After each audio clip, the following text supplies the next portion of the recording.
I stood in my brother's marble-floored foyer, holding an eviction notice I'd printed myself that morning, and watched his face twist with disgust, like I'd tracked dog mess onto his expensive rug. The paper shook in my 72-year-old hands, not from fear, but from pure rage I was barely keeping bottled up inside. "Beatrice, I can't believe you'd show up here with this nonsense," Darnell said, not even inviting me past the entryway. "You know Vanessa and I just put down a deposit on the timeshare in Cabo." Behind him, his wife scrolled through her phone, not even pretending to care that her husband's sister might be homeless in 3 days. I should mention something important right now. That eviction notice? Completely fake. The desperation in my voice? An Oscar-worthy performance. Because 3 weeks earlier, I'd won $47 million in the Powerball lottery, and I hadn't told a single soul. But I'm getting ahead of myself. My brother glanced at the paper like it might give him a disease. "How much are you short?" $1,200, I said, letting my voice crack just right. "I've got most of it, but I'm just short." $1,200? He laughed, actually laughed. "B, you've been working at that hospital for 50 years. Where's your money going?" I wanted to remind him where a lot of it had gone. Like the $5,000 I gave him for his business opportunity in 2019 that never materialized, or the $3,000 for his daughter's Sweet 16 party that I wasn't even invited to, or the countless times I'd bought school supplies, paid light bills, covered rent when he was between jobs, which seemed to happen every time he wanted to buy something expensive. Before we continue, please drop a comment if you've ever experienced something like this. We'd love to hear your story and subscribe to the channel to help us grow. But I didn't say any of that. I just stood there, playing the desperate older sister, waiting to see if there was even a drop of decency left in him. "Look, I don't have it right now," he said, already closing the door. "Maybe try Mama, or get a payday loan or something. They give those to anybody." The door clicked shut 6 inches from my face.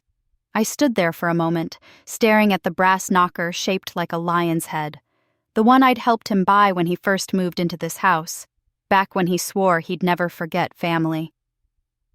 Then I walked back to my 2008 Toyota Camry, the one with the passenger door that stuck and the air conditioning that only worked on Tuesdays, and I drove away. But I wasn't defeated. I was gathering evidence. Let me back up and tell you how I got here, standing in my own brother's doorway begging for scraps while sitting on a fortune that could buy his house 40 times over. I've worked as a nurse's aide at County General Hospital for 49 years. 49 years of double shifts, sore feet, and patients who sometimes remembered my name and sometimes didn't. I raised 2 kids on that salary after my husband Jerome passed from a heart attack when I was just 43. I kept a roof over our heads, food on the table, and the church offering plate never saw me empty-handed. My daughter Shanice turned out all right, moved to Atlanta for a marketing job, calls every Sunday, visits twice a year. But my son Terrell? That's a whole different story wrapped in a nightmare. Terrell married a woman named Kamisha who decided from day one that I wasn't good enough to be in their lives. She started small, forgetting to invite me to birthdays, saying the kids were too busy for visits. Then it grew. She convinced Terrell I was too old-fashioned, too country, too embarrassing for their suburban lifestyle. Last Christmas, they had a party I only knew about because my friend Geneva's daughter posted pictures on Facebook. There I was, sitting home alone with a sweet potato pie nobody wanted, while my son and grandchildren celebrated without me. But I still helped when they called. That's what family does, right? When Terrell needed $3,000 for a down payment on Kamisha's dream car, I pulled it from my savings. When their furnace broke, I gave them $1,800. When my grandbaby Zion needed braces, I paid half. I never saw a dime back, never even got a thank you card.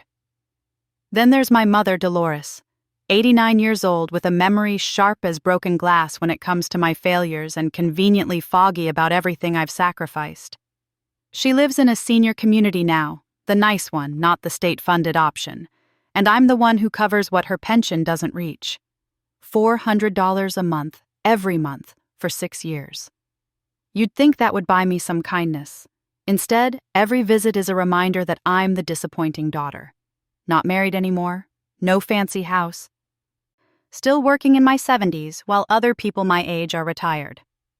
Your brother knows how to manage money, she told me last Mother's Day, right after I brought her flowers and took her to brunch at the place she likes with the expensive omelets. Maybe you should ask him for advice.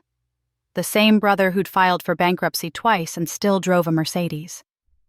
3 weeks ago, I stopped at the corner store on the way home from a shift that left my knees screaming and my back in knots. I worked a double because Keisha called in sick, again, and I couldn't leave the floor short-staffed. Mrs. Henderson in 304 needed someone who knew she liked her pillows arranged just so, and Mr. Jeffries in 310 only took his medications if I was the one who brought them. I was tired. Bone deep, soul tired in the way you only get when you've spent half a century caring for everyone except yourself. The lottery ticket was an impulse. I never played, always thought it was a waste of money I didn't have to waste. But that night, something told me to try. The jackpot was big. They'd been talking about it on the news for weeks. $47 million. I picked numbers without thinking. Jerome's birthday, the day we got married, my kids' birthdays, the address of the first house we owned. Then I went home, ate a can of soup, and forgot all about it. 2 days later, I was folding laundry, my scrubs all faded blue and worn soft from 1,000 washes, when the news came on. I wasn't really watching, just listening to voices fill the quiet apartment. Then I heard the numbers. I found the ticket in my purse, tucked behind my hospital badge and a grocery receipt. Every single number matched. I sat down on my couch, the same one I'd had for 20 years with the cushion worn down on the left side where I always sat, and I stared at that ticket until the numbers blurred. $47 million. I called the lottery office the next morning, went through the verification process. They congratulated me, told me about lawyers and financial advisors and publicity. I took the lump sum, $31 million after taxes, and put it in an account I set up with a financial advisor from the bank, a sharp young sister named Imani who promised to keep everything confidential. "Does your family know?" she asked during our first meeting. "No," I said. "And they're not going to. Not yet." She gave me a look that said she'd heard stories before. "That's probably wise. Money changes people." "It doesn't change people," I told her. "It just reveals who they already were." I'd spent my whole life making excuses for my family. Darnell didn't mean to forget to pay me back, he was just busy. Terrell wasn't avoiding me, he was just doing what his wife wanted to keep peace. Mama wasn't cruel, she was just from a different generation. But sitting there with a fortune in the bank, I realized I had the power to find out the truth. Not the truth they showed me when they needed something, but the truth they'd show when I needed them. So I printed that fake eviction notice, made it look real, found a template online, used my landlord's real name, made the dates urgent. $1,200, not a fortune, not an impossible amount, just enough to see if anyone cared. I tried Darnell first because some small, stupid part of me remembered the brother who used to walk me to school, who shared his lunch when I forgot mine, who promised he'd always look out for his big sister. You already know how that went. After his door closed in my face, I sat in my car and added his name to a mental list I was keeping. Then I drove across town to the senior community where Mama lived. She was in the common room playing spades with 3 other ladies, talking loud and slapping cards down like she was half her age. I waited until the game finished. You don't interrupt Mama's spades, not if you value your peace. And then I asked to speak with her privately. We went to her apartment, the 1-bedroom with the nice view of the garden that my $400 a month helped maintain. "Mama, I need to borrow some money," I said, showing her the eviction notice. She put on her reading glasses, the fancy ones with the crystals on the sides that I'd bought her for her birthday. She studied the paper for a long time. $1,200? She looked at me over those glasses. Beatrice, what have you been doing with your money? I had some unexpected expenses. You've always been careless, she cut me off. Ever since you were young. No planning, no discipline. Mama, I don't have it, she said, handing the paper back. My pension only covers so much, and I have my own expenses. You should have saved better. I looked around her apartment, at the new television I'd helped her buy last year, at the expensive orthopedic chair, at the photos on the wall, mostly of Darnell and his family. One small picture of me from 20 years ago, stuck in the back corner. Mama, I've been helping you for years, and I raised you for 18 years, she snapped. Fed you, clothed you, kept a roof over your head. I don't owe you anything, Beatrice. You're grown. Figure it out. Something cracked inside my chest. Not broke. It had been broken for a while. This was the sound of the pieces finally settling into a truth I'd been avoiding. She didn't love me. Maybe she never had. I was the obligation, the disappointing daughter, the one who existed to serve and then disappear when I wasn't useful. I left without another word. One more name on my list. That evening, I called Terrell. He didn't answer. I texted. No response. Finally, I drove to their house in the suburbs, the one with the manicured lawn and the 2-car garage. Kamisha answered the door. Beatrice, she said, not opening the door all the way. This isn't a good time. I need to speak with Terrell. It's important. She sighed like I was asking her to donate a kidney. He's busy with the kids. Please, it's an emergency. Something in my voice must have convinced her because she disappeared inside. 5 minutes later, Terrell came to the door. My baby boy, now 43 years old, with gray at his temples and his father's eyes that looked at me like I was a stranger. What's wrong, Ma? I showed him the eviction notice, explained the situation, watched his face carefully, looking for any sign of the little boy who used to crawl into my lap when he was scared, who called me his hero when I worked 3 jobs to buy him those sneakers all the kids had. $1,200, he said slowly. Ma, that's a lot. I know, baby, but I'm desperate. I don't have anywhere else to go. He glanced back into the house. I heard Kamisha's voice, sharp and clear. Don't you dare. Look, Ma, we're saving for Zion's college fund, and Aaliyah needs... I paid for Zion's braces, I said quietly. I helped with Aaliyah's dance classes. I gave you money for the car, for the furnace, for... That was your choice, Kamisha appeared behind him. We never asked you to do any of that.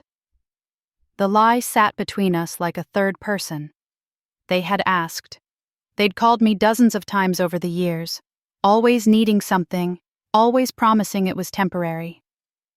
Terrell. I looked past her, straight at my son. I'm your mother. I'm going to be homeless.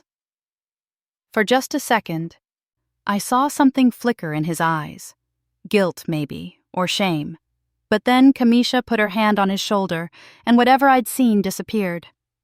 I'm sorry, Ma, I really am, but we can't help you right now. The door closed softer than Darnell's had, but it still felt like a slap. I sat in my car outside their perfect house and watched through the window as my grandchildren ate dinner at a table I'd never been invited to. Zion was laughing at something. Aaliyah was on her phone. Normal family life, continuing like I didn't exist. I pulled out my own phone and called Imani, my financial advisor. I need you to do something for me, I said. I need you to look into my brother's finances and my son's. Everything you can find legally. Business records, property holdings, tax liens, all of it. What are we looking for? She asked. I'm not sure yet, I admitted. But I know my family. And when people are this desperate to hold on to their money, it usually means they're hiding something. I'll see what I can find. I hung up and sat there in the dark, watching my son's family through their window like a ghost haunting her own life. That's when I made my decision. I wasn't just going to walk away from these people. I was going to make sure they understood exactly what they'd thrown away. And if they were hiding something, if there was any justice in this world, I was going to make sure they paid for every casual cruelty, every dismissive word, every door closed in my face. 3 days later, Imani called me back. "Beatrice," she said, and I could hear the excitement in her voice. "You're not going to believe what I found." "Your father had a life insurance policy worth $250,000, Imani said. "It was supposed to be split 3 ways, between you, your brother, and your mother. But according to these records, only 2 people received payments." I gripped my phone tighter. "Let me guess. I wasn't one of them." "Beatrice, the paperwork shows that you signed a waiver relinquishing your claim to the funds. It's dated 2 weeks after your husband passed away." I closed my eyes and saw that time in my life like it was yesterday. Jerome's funeral. The bills piling up. My 2 babies looking at me with scared eyes, wondering if we'd lose our house. I was drowning in grief and panic, working double shifts just to keep the lights on. "I never signed anything," I said. "I didn't even know about a policy." "I know," Imani said quietly, "because I had a handwriting expert look at it." "That's not your signature, Beatrice. It's a good forgery, but it's not yours." The room started spinning. "How much did they take from me?" "Your share would have been $83,000. In 1991, that would have changed your life." It would have saved my life. I could have paid off the house, could have been there for my kids instead of working 70-hour weeks, could have taken a breath instead of spending the next 30 years running just to stay in place. "There's more," Imani continued. "Your mother's house, the one she sold in 2015 before moving to the senior community, the deed shows it was in both her name and your father's. Community property. When she sold it for $340,000, you were entitled to a portion of your father's share as his heir. I never got anything from that sale. I know. According to the records, your brother handled the whole transaction as her power of attorney. The money went into an account with both their names on it. Then, over the next 2 years, most of it was transferred out to various accounts, including one in your brother's name and one in his daughter's name." I thought about those years. How I'd kept sending Mama money every month while she and Darnell told me the sale hadn't brought in much after paying off her debts. How Darnell had bought his house in 2016, paid in cash. How he'd started that consulting business that never seemed to require any actual work. They'd stolen from me, both of them. And they'd done it while I was at my lowest, while I was struggling to survive, while I was giving them every spare dollar I had. "Can we prove it?" I asked. "That's where it gets interesting. I have a friend who's a lawyer, specializes in estate fraud and elder financial abuse. Her name is Tawanda Phillips. I took the liberty of sending her these documents, and she thinks you have a case. A strong one. I want to meet her. I already set up an appointment for tomorrow, 2 o'clock. I hung up and sat in my small apartment, the one I'd lived in for 15 years because I could never afford anything better, and I let myself feel the rage I'd been swallowing for decades. It burned through me like fire, cleaning out all the excuses and justifications I'd made for these people. They didn't forget to pay me back. They stole from me. They didn't neglect me by accident. They erased me on purpose. They didn't close their doors out of hardship. They did it because they could, because they'd been getting away with it my whole life. Well, things were about to change. Before we continue, if this story resonates with you, please hit that subscribe button and ring the notification bell so you never miss our next story. Tawanda Phillips had an office in a renovated brownstone downtown, the kind of place that whispered success without shouting it. She was younger than me, maybe 50, with neat locks pulled back in a bun and eyes that didn't miss anything. "Mrs. Morrison," she shook my hand with a firm grip. "Imani sent me your case files. I have to say, I've seen a lot of financial abuse in my career. But this is particularly cruel. Can we get my money back?" We can try, but I'll be honest with you. Cases like this can take years, and there's no guarantee. Your brother could claim your mother authorized the transfers. The signature on the insurance waiver is old, and the person who notarized it passed away in 2003. It's going to be an uphill battle. My heart sank. So they just get away with it. I didn't say that. Tawanda leaned forward. I said going through traditional legal channels would be difficult. But Imani mentioned you recently came into some money. I did. Then I have another suggestion. We build a case, but we do it strategically. We gather evidence, we document everything, and we get them to incriminate themselves. How? Tawanda smiled, and it reminded me of a cat who'd just spotted a mouse. We give them an opportunity to commit fraud again. Only this time, we're watching. We're recording, and we make sure it's serious enough that criminal charges are on the table, charges that could put them in prison. What did you have in mind? She pulled out a legal pad. Tell me about your mother's current financial situation. Everything. Over the next hour, I laid it all out. Mama's pension, the money I sent monthly, her assets, her patterns. Tawanda took notes, asked questions, and slowly, a plan took shape. Your mother is 89, Tawanda said. Does she have a will? I assume so, but she's never discussed it with me. I'd bet money your brother is the executor and the primary beneficiary. Probably has been since your father passed. And I'd bet he's been positioning himself to take everything when she dies. The words hurt, but they rang true. Here's what I think we should do, Tawanda continued. We create a situation where your brother thinks there's a lot of money available, enough to make him take a risk. We make him think your mother is about to change her will in your favor, which would cut him out.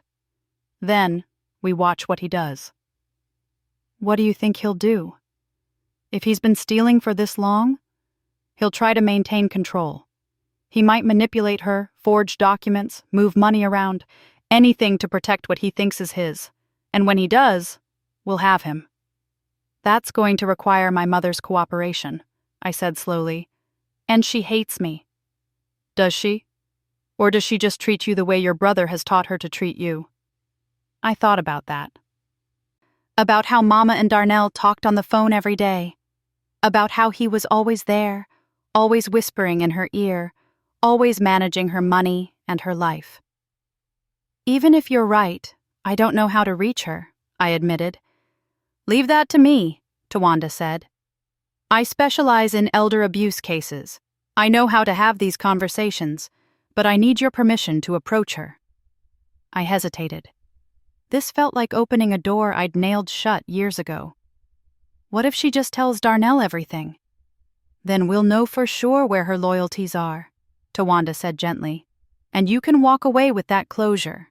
But Beatrice, in my experience, a lot of these situations involve one family member controlling the narrative. Your mother has been told a story about you for a long time. Maybe it's time she heard the truth. I gave my permission. 3 days later, I got a call from a number I didn't recognize. Beatrice? The voice was shaky, older than I remembered. It's your mama. I almost dropped the phone. Mama? That lawyer lady came to see me. Tawanda. She showed me papers. She said... Her voice cracked.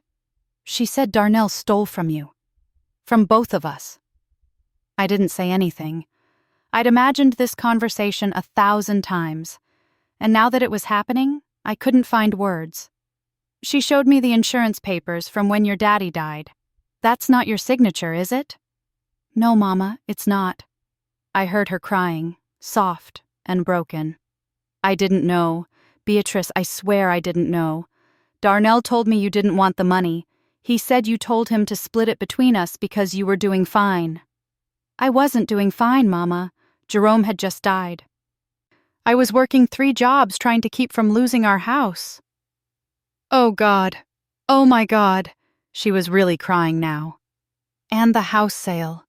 He said there were so many debts, that there was barely anything left after we paid everything off. He lied. I know that now. Tawanda showed me the bank records. She got them through some kind of legal request. Beatrice, he took almost all of it. He's been taking the money you send me too. I thought you only sent $100 a month. He told me that's all you could afford. I've been sending $400, Mama, every month for 6 years. The silence on the other end of the line stretched so long I thought she'd hung up. Mama? I called you ungrateful, she whispered. I called you selfish and careless and disappointing. And the whole time, you were the only one taking care of me. The only one who stayed. Something in my chest loosened. Not forgiveness, not yet. But maybe the beginning of it. Tawanda says there's a way to make this right, Mama continued. She says we can get him to show his hand, prove what he's been doing. But it requires me to do something that's going to make him very angry. You don't have to— Yes, I do, she said firmly, and for the first time in years, she sounded like the mother I remembered from childhood. The strong one, the one who didn't tolerate nonsense. That boy has been playing me for a fool and hurting my daughter. That ends now. We talked for an hour. Really talked, maybe for the first time in decades. She told me about how Darnell had isolated her, convinced her that I was too busy to visit, too broke to help, too resentful to care. How he'd positioned himself as the good son, the devoted child, while painting me as the failure. And I told her everything. About the lottery, about the test I'd run with the eviction notice, about Terrell and Kamisha closing their door in my face. $47 million, she breathed. And you didn't tell anyone. I needed to know who really loved me, I said. Not my money. Me. Oh, baby, I'm so sorry. It wasn't enough. Not yet. But it was a start. The plan Tawanda created was simple but brilliant. Mama would call a family meeting. Just her, Darnell, Terrell, and me. She'd announced that she'd hired an estate lawyer to update her will, and that after a lot of consideration, she'd decided to split everything equally between her children and grandchildren. This would terrify Darnell, who'd been counting on inheriting everything. Then, Mama would mention that she'd been doing some financial review with her new lawyer and had some questions about the house sale and Dad's insurance policy. We'd be watching to see what Darnell did next. Tawanda had already hired a private investigator and had legal authorization to monitor certain financial accounts for fraudulent activity. He's going to panic, Tawanda predicted. And when people panic, they make mistakes. The family meeting was set for Sunday dinner at Mama's apartment. I hadn't been to a family gathering in over 2 years. I almost didn't go. The old Beatrice, the one who'd existed a month ago, would have been terrified. Would have walked in apologizing for existing, trying to make everyone comfortable. But I wasn't that Beatrice anymore. I wore my Sunday best, a burgundy dress I'd bought with lottery money, the first new dress I'd purchased in 5 years. I got my hair done at the salon instead of doing it myself. I even bought new shoes. When I walked into Mama's apartment, Darnell was already there with Vanessa. They both stared at me like I'd sprouted wings. Beatrice, Darnell said slowly. You look different. I feel different, I said, and smiled. Terrell arrived 10 minutes later without Kamisha. She had a headache, he mumbled, not meeting my eyes. We ate Mama's cooking. She'd made a spread like old times, fried chicken and greens and mac and cheese, and made awkward small talk. I could see Darnell watching me, trying to figure out what had changed. After dinner, Mama cleared her throat. I asked y'all here because I need to tell you something important, she began. I've hired an estate lawyer. I'm updating my will. Darnell's fork clattered against his plate. Mama, we already have all that set up. Remember? We did it 5 years ago. That's the will you set up, Mama said calmly. I want my own lawyer looking at things, making sure everything's right. What's that supposed to mean? Darnell's voice had an edge now. It means I'm 89 years old and I want to make sure all my children are taken care of fairly. That means Beatrice too. The room went silent. Of course Beatrice too, Darnell said, but his smile didn't reach his eyes. She's always been in the will, Mama. For how much? He shifted in his seat. I'd have to check the exact amounts. Check now, Mama said. You keep copies on your phone, don't you? You're always telling me how organized you are. I watched my brother's face cycle through emotions: surprise, anger, calculation. He pulled out his phone, made a show of scrolling. Looks like it's set up with you getting 30%, and Terrell and I splitting the rest. That's not equal, I said quietly. Well, no, but I'm the one who's been managing everything, taking care of Mama, handling all her affairs. While Beatrice has been sending me $400 a month, Mama interrupted. Money you told me was only $100. Darnell's face went pale. Mama, I can explain. I'm sure you can, she said.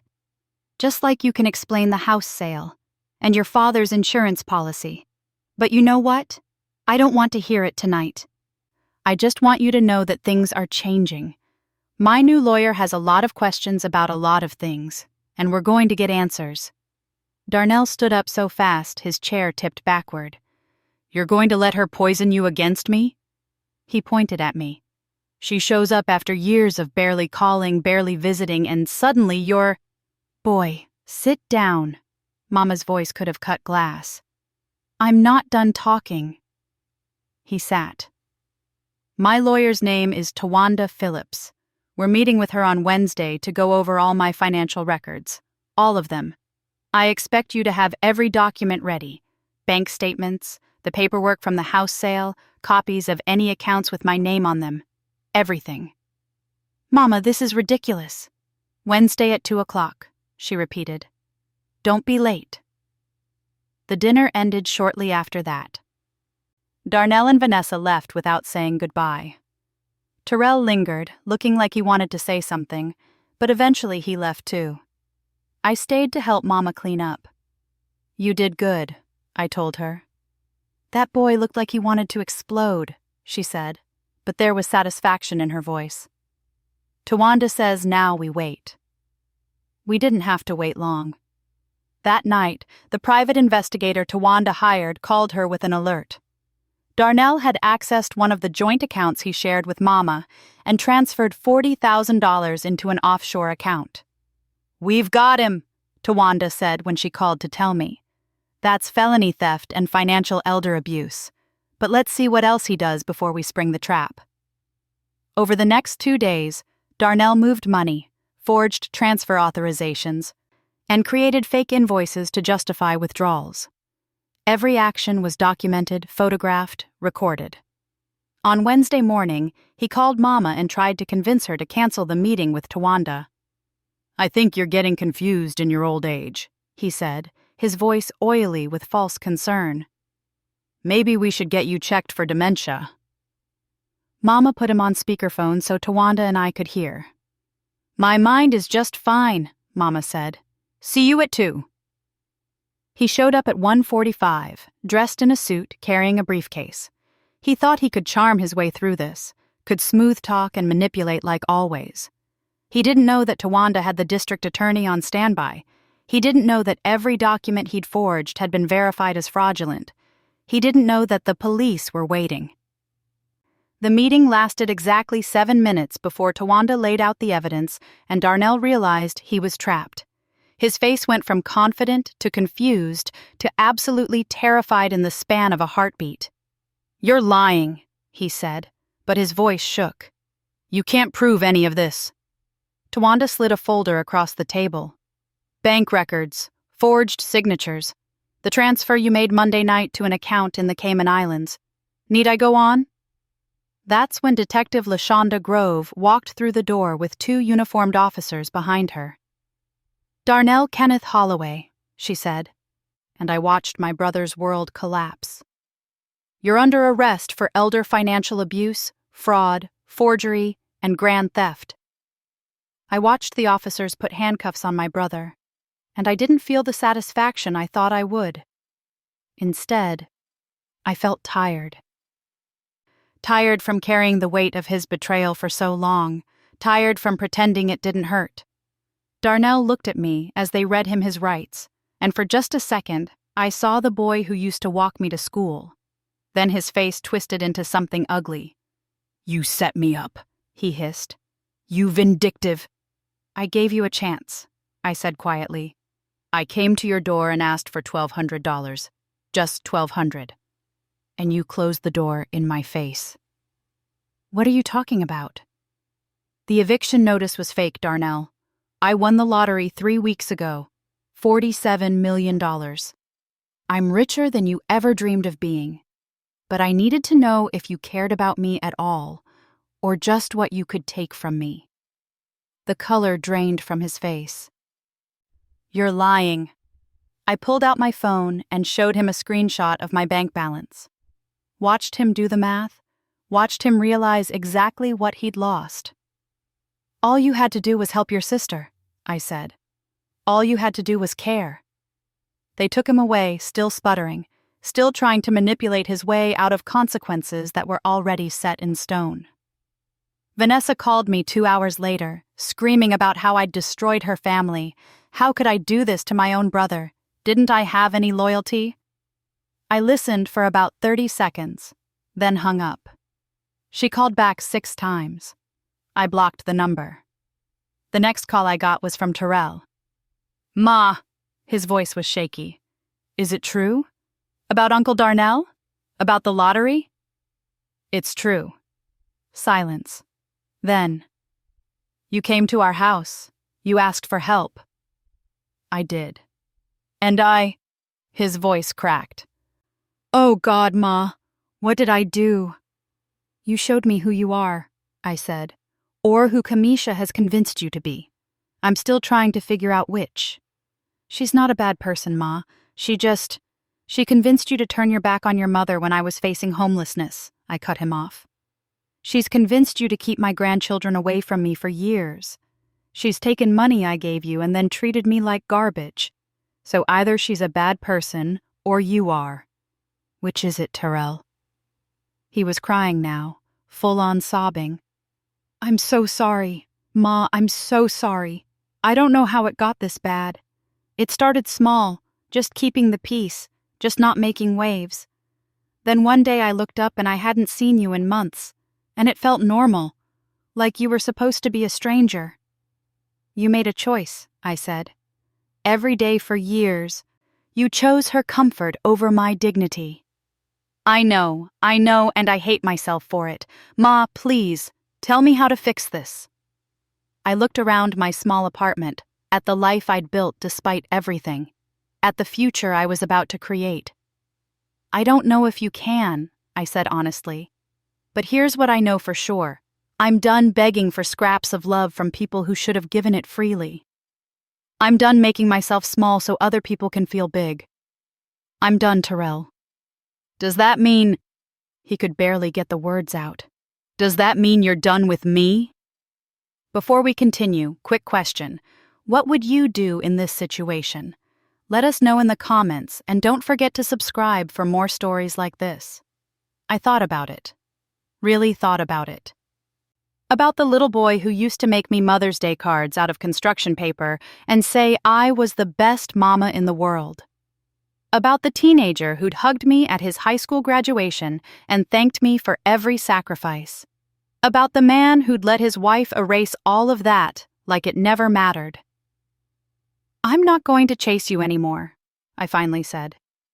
"But if you want a relationship with me, it's going to be different. No more Kamisha controlling when I see my grandchildren. No more excuses about why I'm not invited to family events. No more choosing her over me every single time. You want me in your life? Then I need to actually be in your life, not just the ATM you call when you need something." "Okay," he said quickly. "Yes, whatever you want. Ma, I'll make this right." "We'll see," I said, and hung up. 3 days later, Terrell showed up at my apartment without calling first. He had Zion and Aaliyah with him. "Kamisha doesn't know we're here," he admitted. "I told her I was taking the kids to the movies. We probably have 2 hours." It wasn't enough. It wasn't even close to enough. But it was something. Zion was 15 now, tall and lanky with Jerome's smile. Aaliyah was 12, all braces and attitude. They both looked at me like I was a stranger, because I was. "You're our grandma?" Aaliyah asked, doubtful. "I am. Dad said you were sick and couldn't have visitors. That's why we never saw you." I looked at Terrell. He had the decency to look ashamed. "I lied," he told his kids. "Your grandmother has been trying to see you for years, and I kept making excuses. I was wrong." "Why?" Zion asked. Terrell struggled with the answer. "How do you explain to your children that you're weak, that you chose the easy path over the right one?" "Because I made mistakes," he finally said. "Big ones. And I'm trying to fix them now." We spent the next 2 hours talking. I asked them about school, their friends, their dreams. Aaliyah wanted to be a veterinarian. Zion wanted to make video games. Normal kid stuff, the kind of thing I should have known years ago. When it was time to leave, Aaliyah hugged me. Just walked up and wrapped her arms around my waist like it was the most natural thing in the world. "I wish we'd known you sooner," she said. "Me too, baby. Me too." After they left, I sat in the quiet and cried. Not sad tears exactly. More like grief for all the time I'd lost, mixed with hope that maybe some things could still be salvaged. But I meant what I'd said to Terrell. I wasn't chasing anyone anymore. The legal proceedings against Darnell moved fast. With all the evidence Tawanda had gathered, the DA offered him a plea deal. 7 years in prison and full restitution of everything he'd stolen, plus damages. He took it. The alternative was going to trial and risking 15 years. Vanessa filed for divorce before he was even sentenced. Turned out loyalty only went so far when the money dried up. I should have felt vindicated. Instead, I just felt sad. Sad that it had come to this. Sad that my brother had chosen greed over family so many times that prison was inevitable. Mama took it hard. She blamed herself, wondered where she'd gone wrong raising him. "You didn't do this," I told her one afternoon at her apartment. We'd been spending more time together, slowly rebuilding what had been broken. "Darnell made his choices. You just believed your son, like mothers do." "I should have believed you too," she said. "You were my daughter, and I treated you like you didn't matter." "You did," I agreed, because I wasn't going to lie to make her feel better. "But you're trying to do better now. That counts for something." She reached across the table and took my hand. "I want to do more than try. Beatrice, I want to make this right." "How?" "I'm giving you the house money, all of it. Whatever's left in those accounts, it's yours. And I'm changing my will.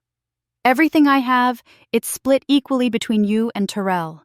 Darnell gets nothing. Mama, he stole from us, from you. I won't reward that. I don't care if he is my son." I squeezed her hand. "Okay?" We sat there together. 2 women who'd been pitted against each other for years, finally on the same side. A month after Darnell's sentencing, I walked into County General Hospital for my last day of work. 49 years. Half a century of bedpans and blood pressure checks and holding hands with scared patients. Of aching feet and double shifts and Christmas mornings spent away from my kids because someone had to work the holiday. I'd given my notice 2 weeks earlier. My supervisor, a woman named Glenda who'd worked there almost as long as I had, cried when I told her. "What are we going to do without you?" she'd asked. "Same thing you always do," I'd said. "Keep going, keep caring, keep showing up." On my last day, the staff threw me a little party in the break room. Store-bought cake and cheap champagne in plastic cups. They gave me a plaque that said 49 years of dedicated service and a card everyone had signed. I looked at the faces around me, my coworkers, my friends, the people who'd seen me at my worst and still showed up for me. They didn't know about the lottery. I'd told them I was retiring early, that I'd come into a small inheritance and wanted to enjoy my remaining years. "Speech!" someone called out. I hadn't prepared anything, but words came anyway. "I came here when I was 23 years old," I began. Fresh out of training, scared of messing up, determined to prove myself. I stayed because this place needed me, and because I needed it too. You all became my second family. You held me up when my husband died. You covered my shifts when my kids were sick. You made me laugh on days when I wanted to cry. My voice got thick. I'm leaving, but I'm not forgetting. Not any of you, not any of this. Thank you for 49 years of purpose. I left at 3 o'clock, walked out the sliding doors for the last time, and drove away from that chapter of my life. The next chapter was just beginning. With Tawanda's help, I set up the Morrison Foundation for Women's Empowerment. The mission was simple: help women who'd been overlooked, exploited, and underestimated, especially Black women who'd spent their lives taking care of everyone else and had nothing left for themselves. We offered grants for education, small business loans, emergency financial assistance, and legal services for women escaping financial abuse. I put $5 million into the foundation's endowment. It would generate enough income to help hundreds of women every year, forever. The foundation's office was in a renovated building in the heart of the Black business district. I hired a staff of 6, all women, all with stories like mine. Tawanda sat on the board of directors. So did Mama, who threw herself into the work with an energy I hadn't seen from her in years.